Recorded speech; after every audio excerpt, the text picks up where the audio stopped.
밥을 짓고 있는 어머니의 치마 밑으로 얼룩무늬의 꼬리가 보였던 것입니다. 오빠, 저것은 호랑이! 오빠는 누이 동생의 손을 잡고 뒷마당으로 뛰어갔습니다. 그리고 우물가에 있는 커다란 나무 위로 올라갔습니다. 흑흑, 오빠, 저 무슨 호랑이가 우리 어머니를 잡아먹었나봐. 그리고 이번에는 우리까지 잡아먹을 생각인가봐. 오누이는 호랑이에게 들킬까봐 소리 없이 울었습니다. 부엌에 있는 호랑이는 입맛을 다시며 생각했습니다. 자, 누구부터 잡아먹을까? 호랑이는 방으로 들어갔습니다. 아니, 얘들이 어디 갔지? 오누이가 없어진 것을 안 호랑이는 집안을 돌아다니며 오누이를 찾기 시작했습니다. 오빠, 호랑이가 우리를 찾아다니고 있어. 쉿! 호랑이에게 들키겠다. 오누이는 나무 위에 숨어서 꼼짝도 하지 않았습니다. 호랑이는 이곳저곳을 돌아다니며 큰 소리로 말했습니다. 얘들아, 어서와서 저녁 먹어라. 오누이는 호랑이가 부르는 소리를 들었습니다. 너희들이 좋아하는 꿀떡도 있단다. 어서와서 맛있게 떡을 먹어라. 호랑이는 거짓말을 했습니다. 호랑이는 오누이를 찾으려고 두리번거리며 뒷마당으로 갔습니다. 나무 위에 숨어있던 오빠와 누이 동생은 너무 무서워서 덜덜 떨었습니다. 아니, 요놈들이 어디 갔지? 멀리 못 갔을 텐데. 우물가에 서 있는 나뭇가지 온 호랑이는 우연히 우물 속을 들여다보았습니다. 그런데 우물 속에 오누이의 모습이 있었습니다. 찾았다, 요것들이. 우물 속에 숨어 있었구나. 호랑이는 오누이가 우물 속에 있다고 생각했습니다. 얘들아, 얼른 나와서 맛있는 떡을 먹으렴. 우물 속을 들여다보며 말하는 호랑이의 모습은 너무나 우스꽝스러웠습니다. 오빠, 저 호랑이는 우리가 우물 속에 있는 줄 아나봐. 호호호. 호랑이는 깜짝 놀라 고개를 들었습니다. 그리고 웃음소리가 들린 것을 올려다보았습니다. 아니, 요놈들이 저기에 숨어 있었구나. 드디어 호랑이는 나무 위에 올라가 있는 아이들을 발견했습니다. 아니, 너희들 거기서 뭘 하고 있니? 어서 내려와서 저녁 먹어야지. 호랑이는 또다시 아주 어머니의 목소리를 흉내내어 아주 부드럽게 말했습니다. 오빠, 우린 어떻게 하면 좋아? 오누이는 호랑이에게 들키자 가슴이 조마조마했습니다. 오빠는 누이 동생의 손을 더 힘주어 잡았습니다. 겁내지 마. 정신을 똑바로 차리면 호랑이를 물리칠 수 있을 거야.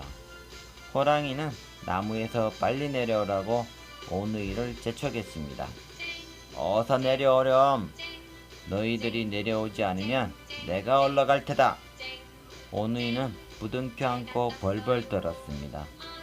호랑이가 나무 위로 올라오면 틀림없이 오누이를 잡아먹을 것입니다. 나무 위로 올라가고 싶은 호랑이는 땀을 뻘뻘 흘리며 힘을 썼습니다. 그러나 호랑이의 몸집이 너무 커서 나무 위로 올라가지 못했습니다. 호랑이가 아무리 힘을 써도 자꾸 미끄러졌습니다. 호랑이는 미끄러지면 다시 올라오고 또 미끄러지면 다시 올라왔습니다. 아이고, 엉덩이야! 호랑이는 계속 엉덩방아만 찧었습니다.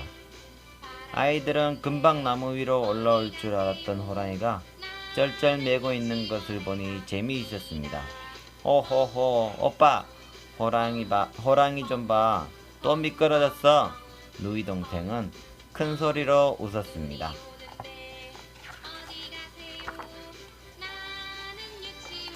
얘들아, 너희들은 어떻게 나무 위로 올라갔니? 나는 도무지 올라갈 수가 없구나. 너같이 미련한 호랑이는 아무리 애를 써도 못 올라올걸? 동생이 약을 올렸습니다. 호랑이는 점점 더 화가 났습니다. 호랑이님, 우리는 손에 참기름을 바르고 올라왔습니다. 오빠가 호랑이를 혼내주려고 거짓말을 했습니다. 오라, 왜 그걸 몰랐지? 호랑이는 오빠의 말을 믿고 부엌으로 갔습니다. 호랑이는 참기름을 발바닥에 잔뜩 바르고 왔습니다. 참기름을 잔뜩 발랐으니 올라갈 수 있겠지. 그러나 호랑이는 한 발도 올라가지 못했습니다. 못하고 주르륵 미끄러졌습니다. 으아! 엉덩이에서 피가 나겠네. 호랑이의 바보 같은 짓을 본 오누이는 배를 쥐고 웃었습니다. 호호호, 오빠 또 미끄러졌어.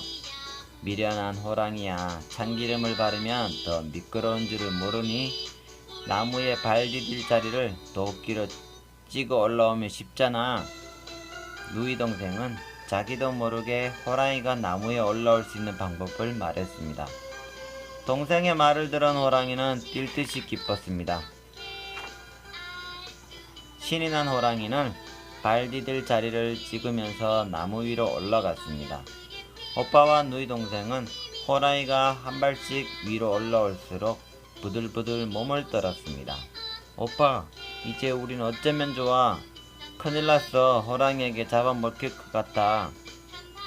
오누이는 두 눈을 꼭 감고 큰 소리로 하나님께 기도했습니다.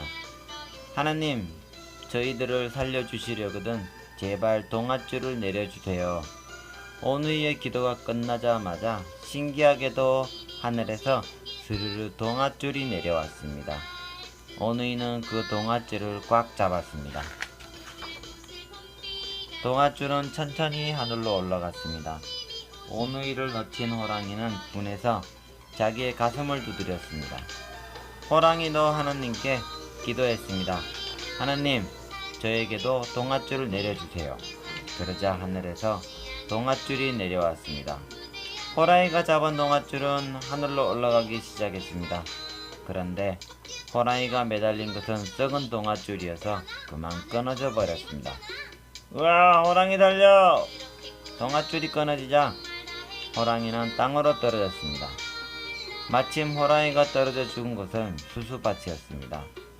호랑이의 피가 묻은 수수깡은 그때부터 붉어졌다고 합니다. 하늘나라로 올라간 남매는 하나님을 만났습니다. 하나님은 오누이에게 세상을 위해 좋은 일을 하라고 말씀하셨습니다. 그래서 오빠는 해가 되고 동생은 달이 되어 하늘나라에서 살기로 했습니다. 그런데 동생은 겁이 무척 많았습니다. 밤에 혼자 있는 것이 너무 무서웠습니다. 오빠는 동생이 가여워 하나님께 부탁했습니다. 하나님, 제가 달이 될래요. 그 후 동생은 해가 되고 오빠는 달이 되었습니다. 동생은 사람들이 쳐다보자 부끄러워 환한 빛을 냈습니다. 그 후 사람들은 해를 똑바로 쳐다볼 수 없게 되었습니다.